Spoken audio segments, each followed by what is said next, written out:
കാർഷിക നിയമങ്ങൾക്കെതിരായ ഡൽഹി അതിർത്തികളിലെ സമരം ഒരു മാസമാകുന്നു. കേന്ദ്രം നടത്താനിരിക്കുന്ന ചർച്ചയിൽ നിയമങ്ങൾ പിൻവലിക്കാൻ അജണ്ടയാകണമെന്ന് കർഷകർ. അദാനി അംബാനി കമ്പനികളുടെ ഉൽപ്പന്നങ്ങളും സേവനങ്ങളും ഉപേക്ഷിക്കാനുള്ള പ്രചാരണം ശക്തമാക്കും. അതേസമയം വാജ്പേയിയുടെ ജന്മദിനമായ ഇന്ന് പ്രധാനമന്ത്രി 6 സംസ്ഥാനങ്ങളിലെ കർഷകരുമായി സംവദിക്കും. അതിശൈത്യത്തെയും പ്രതികൂല സാഹചര്യങ്ങളെയും മറികടന്ന് കർഷക സമരം മുന്നോട്ടു പോവുകയാണ്. സമരം ഒരു മാസം തികയുമ്പോൾ 32 കർഷകർക്ക് ജീവൻ നഷ്ടപ്പെട്ടു.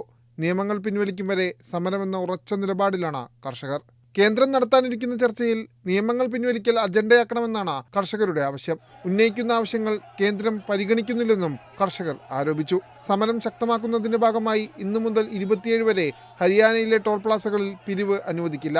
സമരം കോർപ്പറേറ്റ് വിരുദ്ധ നീക്കമായി മാറ്റുന്നതിനുള്ള പ്രചാരണം ശക്തമാക്കും. അദാനി അംബാനി കമ്പനികളുടെ ഉൽപ്പന്നങ്ങളും സേവനങ്ങളും ഉപേക്ഷിക്കാനുള്ള പ്രചാരണം ഉടൻ ആരംഭിക്കും. അതേസമയം നിയമത്തെ അനുകൂലിച്ചുകൊണ്ടുള്ള പ്രചാരണത്തിന്റെ ഭാഗമായി പ്രധാനമന്ത്രി നരേന്ദ്രമോദി ഇന്ന് രാജ്യത്തെ 9 കോടി കർഷകരെ അഭിസംബോധന ചെയ്യും.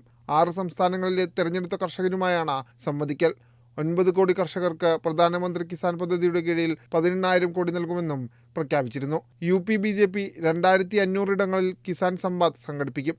നിയമത്തെ അനുകൂലിക്കുന്ന കർഷക സംഘടനാ നേതാക്കളുമായുള്ള ചർച്ച കൃഷിമന്ത്രി തുടരുന്നുണ്ട്.